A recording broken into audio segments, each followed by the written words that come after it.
vamos agradecer a Deus, a Jesus, pela possibilidade de nós termos o Consolador prometido, para a gente entender melhor a mensagem de Jesus.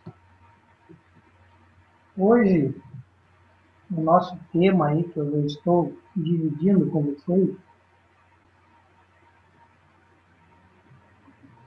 ele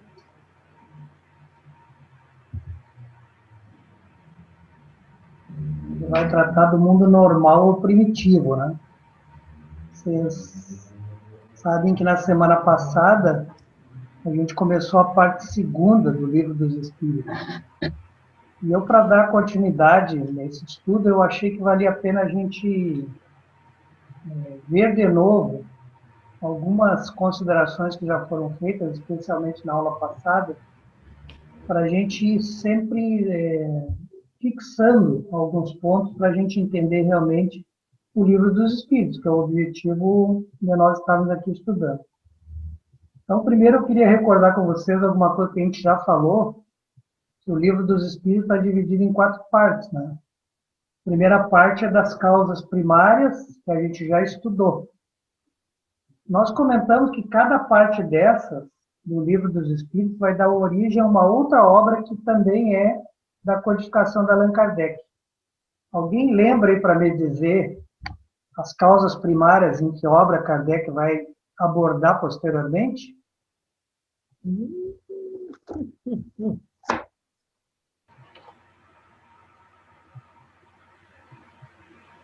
Lembra? A Gênese, né? A Gênese, muito bem. Agora nós entramos a partir da aula passada, na segunda parte, que trata do mundo dos espíritos. Alguém sabe qual vai ser a obra de Kardec que vai abordar depois o livro O Mundo dos Espíritos? O livro dos médiuns, né? Muito bem.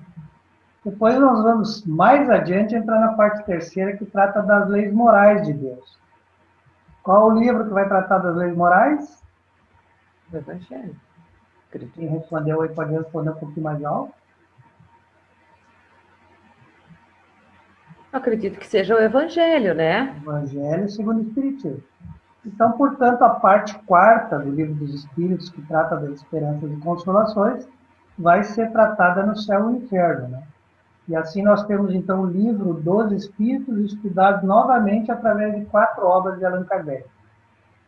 Na aula passada, nós vimos alguns conceitos que a Graziela explicou para nós, e eu queria retomar alguns pontos que eu acho que vão ser importantes para a continuidade de todo o capítulo, né?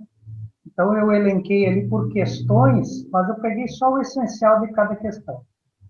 Então, a 76 nos diz que os espíritos, já que agora a gente está tratando do mundo dos espíritos, ele diz: os espíritos são seres inteligentes da criação.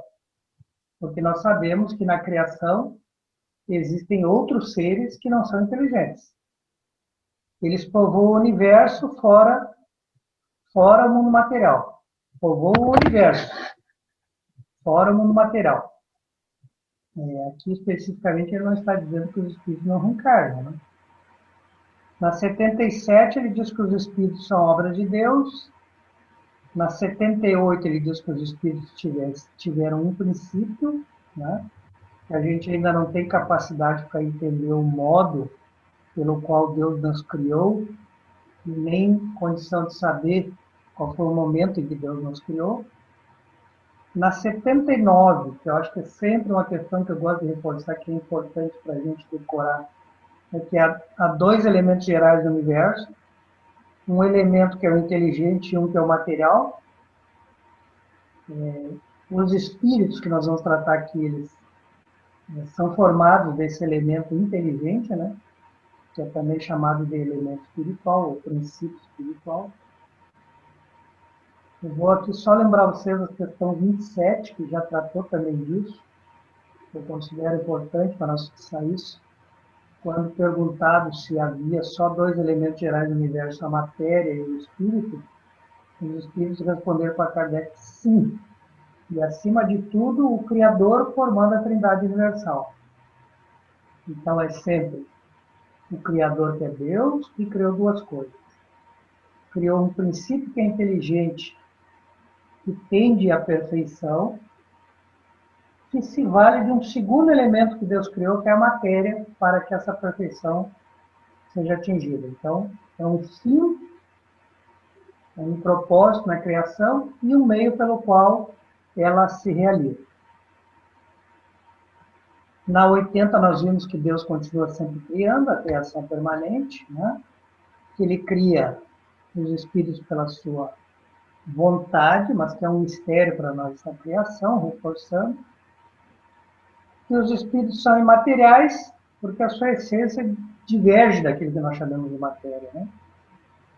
E dizemos que a existência do espírito não tem fim. E ele diz, é tudo que a gente pode dizer por enquanto, né? Que o espírito não tem fim. Ele tem início, mas não tem fim.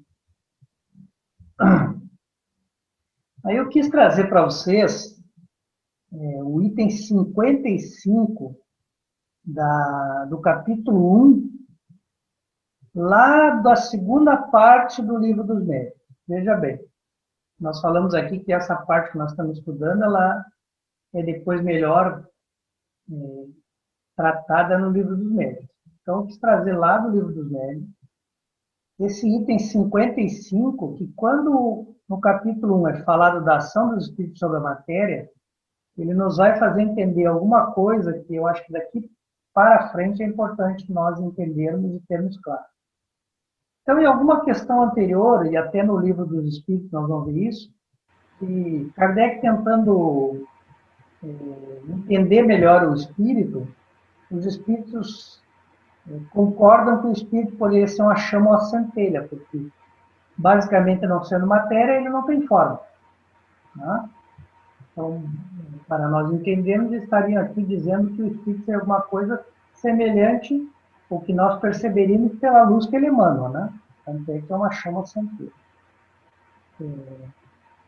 Mas ele diz isso se deve entender quando a gente fala especificamente do espírito.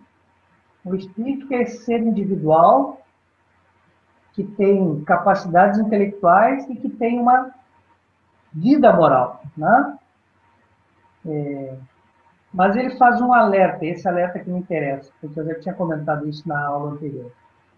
Qualquer que seja o grau que se encontra o espírito, ele está sempre revestido de envoltório ou perispírito.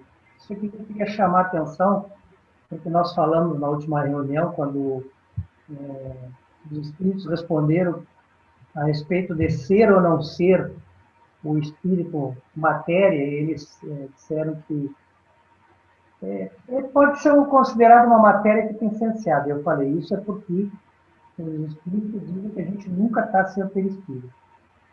Né? Então, ele está dizendo exatamente isso aqui lá no Livro dos Médiuns. O espírito está sempre revestido de um envoltório ou perispírito.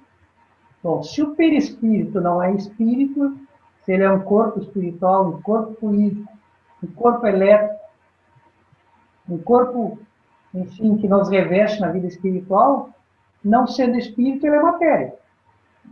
Então, isso aqui nos mostra que o espírito está sempre revestido de algum envoltório material.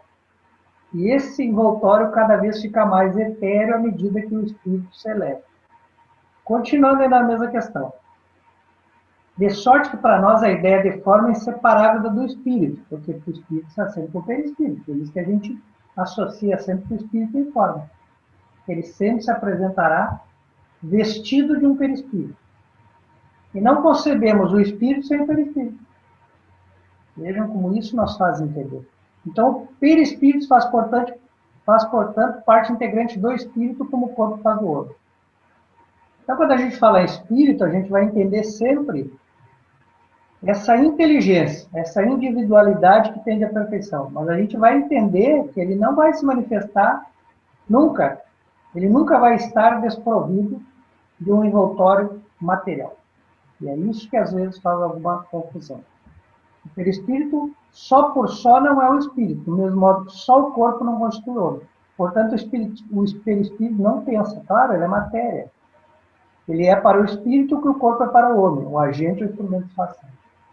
Ou seja, o espírito não conseguiria ter ação se ele tivesse desprovido em algum momento do perispírito. Como o espírito está sempre em ação, porque esse é o seu propósito, é buscar a sua perfeição, então nós sempre vamos conceder em algum raciocínio que a gente vai fazer que esse espírito está envolvido por uma matéria que é o seu perispírito. Ele nunca estará somente a sua essência inteligente separada. Agora nós podemos entrar nas questões de hoje, que eu acho que vai ficar mais fácil de nós entender. Tendo concebido, então, o espírito como esse ser que deriva do princípio inteligente, que tem a sua individualidade e o seu objetivo, que é a perfeição, Kardec pergunta se os espíritos constituem um mundo à parte, fora daqueles que vemos. E a resposta dos espíritos, sim. Os espíritos constituem o mundo dos espíritos, ou das inteligências incorpóreas. Na 85, qual dos dois, o mundo espírita ou o mundo corpóreo, é o principal na ordem das coisas? Ora, é fácil já para nós, a essa altura, entender que a reencarnação é simplesmente uma experiência de aprendizagem, como se nós fôssemos até uma escola, para nós aprendermos determinadas lições. Então, a vida física, a vida corpórea, ou o mundo corpóreo, ele faz parte do mundo espiritual. Ele é o nosso lar, é lá que nós vivemos. É lá que, por essência, nós vamos cumprir todas as etapas da nossa vida, da nossa evolução. Para que essas etapas sejam cumpridas, nós vamos reencarnar em mundos materiais, mais ou menos materiais, porque conforme a gente vai evoluindo, os mundos corpóreos nos quais nós vamos encarnar terão uma matéria cada vez mais sutil, cada vez mais etérea, conforme a nossa condição. Então, qual é o mundo principal? É o mundo espiritual, onde nós temos a vida real. O mundo corporal é uma experiência de aprendizagem. É um momento em que a gente é colocado numa situação que nos favorece a aprender com os eventos que lá vão acontecer. Portanto, o mundo espiritual é o real. O mundo material é o mundo planejado. Planejado para quê? Para que a gente viva experiências de aprendizagem. A 86. O mundo corporal poderia deixar de existir ou nunca ter existido sem que isso alterasse a essência do mundo espírita? A resposta é de certo, ou seja, sim. É claro que se nós não tivéssemos o mundo corporal para evoluir, haveria de ter no mundo espiritual algumas outras variáveis, ou situações, ou simulações que nos levassem à aprendizagem, que se constituísse basicamente na nossa escola. Então ele diz, eles são independentes, contudo, é incessante a correlação entre ambos, ou seja, um não vive fora do outro. Eles estão constantemente se relacionando. Um age e reage sobre o outro frequentemente. O exemplo mais fácil para nós entender essa resposta é, por exemplo, nós nos imaginarmos no mundo dos espíritos encarnados, no mundo corpóreo, e pensarmos na ação da prece. Quando nós entramos em oração, nós automaticamente nos colocamos em plena comunicação com os bons espíritos que podem vir e nos ajudar a enfrentar as nossas dificuldades. Da mesma forma, os espíritos do lado de lá, sem a nossa intervenção, podem vir até nós e agir para o nosso bem e para o nosso mal. Por exemplo, no caso da obsessão, para o nosso mal.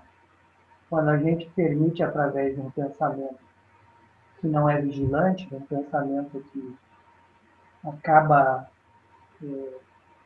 se comprazendo das mais ideias, a gente se vê automaticamente interagindo com o mundo espiritual através de espíritos que são desinformados, que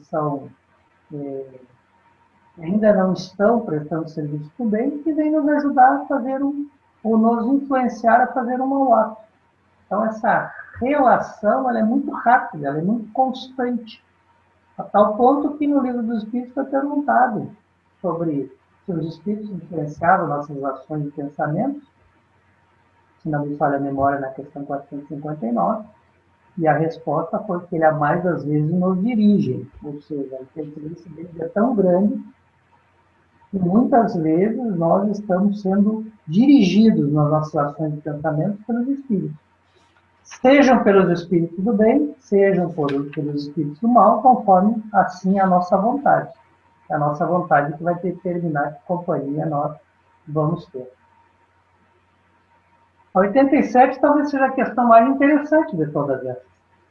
Porque muitas pessoas interpretam de forma errada e eu acho que é que suscita mais dúvida. Kardec então perguntou se os espíritos ocupam uma região determinada circunscrita no espaço. Vejam que quase todos nós, em algum tempo, no passado, nós tínhamos a ideia de céu e inferno. Então é natural que a gente vai imaginar que os espíritos que já não estão mais encarnados estejam num lugar circunscrito, fechado, um lugar onde eles não podem ter acesso a outros lugares. Mas o Espiritismo vai nos explicar que não se trata disso. Então responde os espíritos. Os espíritos estão por toda parte. Povoam infinitamente os espaços infinitos. Ou seja, nós sabemos que o universo é o infinito. Né? Então, em todo o universo tem espíritos. Né? Eles estão em toda parte. E aí vem a parte que nos interessa aqui, que nos esclarece um pouco mais de outras concepções filosóficas. Quando os espíritos nos alertam que os espíritos de contínuo, ou seja, normalmente, ou seja, quase por regra, estão ao nosso lado. A gente quase nunca está sozinho. Observando e sobre vós atuando sem perceber. E a questão que eu explico dos espíritos, a mais das vezes, são os espíritos que nos dirigem. Basta nós sintonizarmos com alguma ideia para que na sequência a gente esteja acompanhado daqueles que pensam que nem nós. Alguém poderá pensar a princípio que isso é muito ruim. A gente pensar e já está conectado com aqueles que pensam contra nós.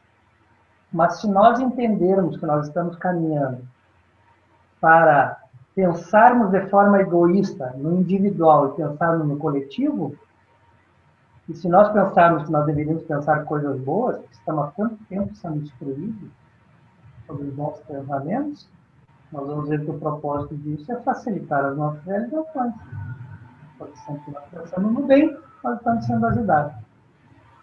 Evidentemente, isso funciona ao contrário. Quando nós pensamos no mal, nós então nos propomos a ser auxiliados por aqueles que pensam no mal como nós. A regra ou a lei é uma só, é a lei da afinidade. A gente tem que saber o quê? Tem que saber usá-la, né? E ainda continuando na mesma questão, os espíritos nos dizem: os espíritos são uma das potências da natureza, os instrumentos de que Deus se serve para a execução de seus desígnios providenciais. Nós sabemos que aos espíritos cabe a cocriação, colaborar na criação de Deus, colaborar para que exista o progresso. Então, nós somos, todos nós que aqui estamos, que somos inteligentes, que estamos pensando, portanto somos espíritos, nós temos essa tarefa de colaborar com Deus para a sua realização, que nada mais é do que o reino dos céus, anunciado por Jesus Cristo. Mas aí um esclarecimento que também é interessante. Nem todos os espíritos podem ir a todos os lugares. Né? Quanto menos adiantado é o espírito, menos ele tem possibilidade de ter liberdade de passear onde ele bem entende. A sua maneira de agir, ela é como que um impedimento para que ela acesse lugares onde ela poderia estar prejudicando quem não pode ser prejudicado. Então, o espírito evoluído pode ver perfeitamente onde está um espírito inferior, um espírito mais atrasado. Pode perceber toda a situação que o envolve, pode perceber tudo aquilo que observa. Nem sempre o contrário é verdadeiro, ou quase sempre o contrário não é verdadeiro. Um espírito mais atrasado não terá possibilidade de perceber o ambiente que vive o espírito mais adiantado e muitas vezes nem percebe o próprio espírito, porque ele não sintoniza, sua faixa vibratória não consegue sintonia com essa outra dimensão. Então, diante dessa circunstância, ele está interditado para ter acesso a um ambiente que seria mais adiantado que do que aquele que ele está acostumado a conviver. Essa regra ela é muito interessante porque ela contempla a justiça de Deus, mas também ela serve exatamente para que o espírito não venha a interferir no bem-estar do espírito mais adiantado. Né? Se o espírito mais atrasado pudesse fazer o que dava na cabeça, certamente essa liberdade faria com que eles prejudicassem muitos que não é justo que sejam prejudicados, que são os espíritos mais evoluídos. O tema de hoje era isso, então se alguém tiver alguma pergunta, pode fazê-la.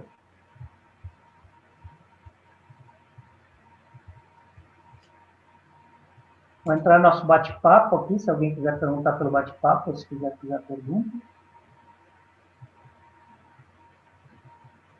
Eu só queria complementar ali, como tu falou, que os espíritos não conseguem ir em todas as regiões, né? Eles têm as suas limitações. Além da questão vibratória, o próprio perispírito, né? Que tu já explicou, ele é um impedimento para que ele possa ir a algumas regiões. De acordo com o seu tipo de perispírito, ele não consegue. Então, à medida que ele vai se depurando e vai se evoluindo, o perispírito vai modificando e aí ele começa a ficar mais fluido e mais acessível a todas as regiões, né? E veja como o pensamento que a Grazi colocou é fácil da gente entender, né? O nosso corpo físico também nos impede de ir a alguns lugares. Né?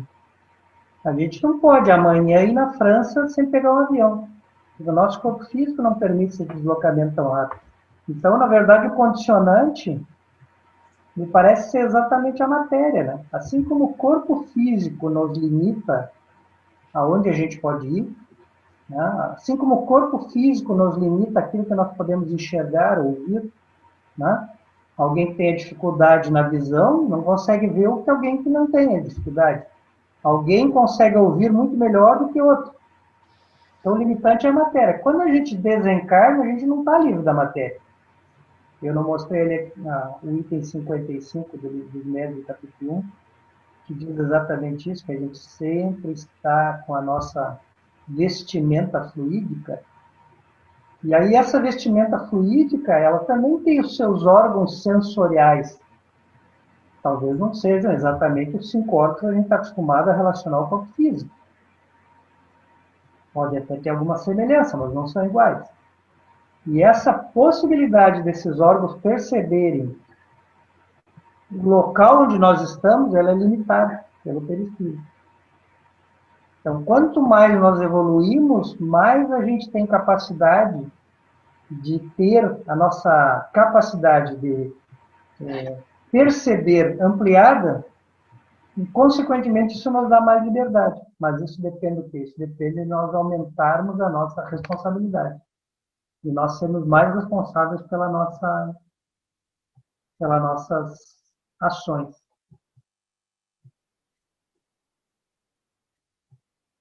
Próxima pergunta. Eu acho que a Ana fez uma pergunta no chat aí, Ayrton. Acho que era legal estar respondendo. A Ana perguntou assim, ó, como é a locomoção dos espíritos? Só pensam e se movem para onde quiserem no mundo? Rápido e segundo? E mais evoluído, ela está perguntando. Então, na verdade, a pergunta dela, ela também já deu a deixa para nós responder. Né? A nossa locomoção, ela é proporcional à nossa evolução.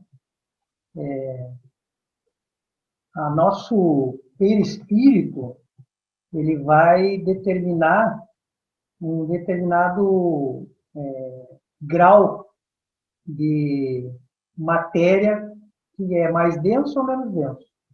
Os espíritos muito evoluídos, ele tem um perispírito que não é nada denso, ele é muito sutil. E isso lhe permite o que na literatura espírita é chamado de volitação. Né? Tem uma passagem interessante, inclusive, de André Luiz, onde é questionado exatamente isso.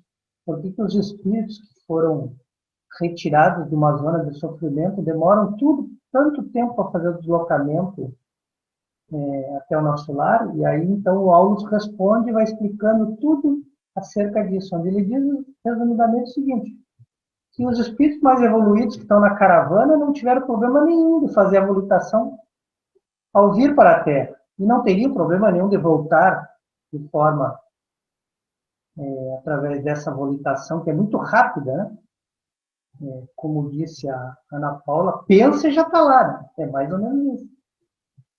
Mas o Aulus explica que, como na caravana tem vários espíritos que recém foram retirados dessas zonas de sofrimento, e que os fluidos que os envolvem são muito densos, eles não conseguiriam. E ele diz mais, ele diz dá uma informação, né, que eles seriam extraviados da caravana e ficariam à mercê daqueles que estão ali para novamente capturar esses espíritos, quem sabe submetê-los a algum sofrimento. Então eles fazem, na caravana, eles fazem o passo daquele que tem o menor ritmo. E o que tem o menor ritmo é o mais atrasado moralmente. É esse que tem o menor ritmo. Então, nós estamos submetidos sempre à nossa condição moral, porque ela que nos dá mais liberdade de ação. Não sei se alguém quer complementar.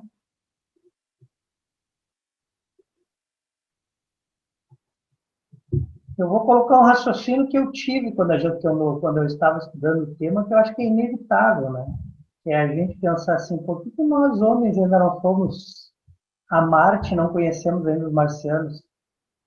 Ou por que talvez nós não conheçamos ainda quem habita a Lua? E o limite está exatamente nisso, né? Que nós ainda estamos limitados pela nossa evolução moral. Se o homem chegasse hoje, provavelmente, a um outro planeta, a primeira coisa que ele pensaria é que eram inimigos que ele queria conquistar aquele território. Então veja como a lei de justiça é que faz com que a gente tenha limites, com que a gente não possa realmente ir aonde dá vontade. Se nós tivéssemos acesso a uma região em que nós ainda não temos moral para nos portar, nós provavelmente lá faríamos estragos. Provavelmente nossos irmãos marcianos não merecem passar por isso. Então é por isso que é dado esse limite. Eu acho também, Ayrton, que é legal que Jesus dá uma pista para a gente disso, né? Quando ele fala lá, olhos de ver e ouvidos de ouvir, né? Que é tudo de acordo com a nossa evolução. Então, a nossa matéria, ela nos impede, os nossos sentidos nos impedem na Terra de muitas coisas. Quando a gente desencarna, a gente não tem mais a matéria essa, mas a gente tem uma outra matéria que é o perispírito. E ele também vai nos amarrando, de acordo com a nossa evolução. Então, por isso a gente consegue compreender bem essa situação. Nem todos os desencarnados vão imediatamente, e a gente sabe que não é assim, né, pelos relatos, vão entender as suas condições e vão se desapegar da matéria que eles, né, acham que ainda tem. Então, é todo um processo que a gente vai evoluindo e que vai possibilitando esse contato com esse mundo espiritual que a gente está vendo aqui, que é paralelo ao nosso, que tem as suas diferenças, mas que aí, à medida da evolução, é que vai nos possibilitando essa compreensão, né, e a utilização correta de todas as maneiras que a gente vai se portar nesse mundo, né. Jesus também nos conta a parábola do festim das bodas, quando o convidado, não tendo a túnica nupcial, é retirado da festa. Eu acho que aquela citação também tem a ver com isso, né? Se nós não estamos vestidos para estar em tal ambiente, e esse vestimenta não é a característica do perispírito, mas é a nossa característica moral, nós então não podemos frequentar aquele ambiente.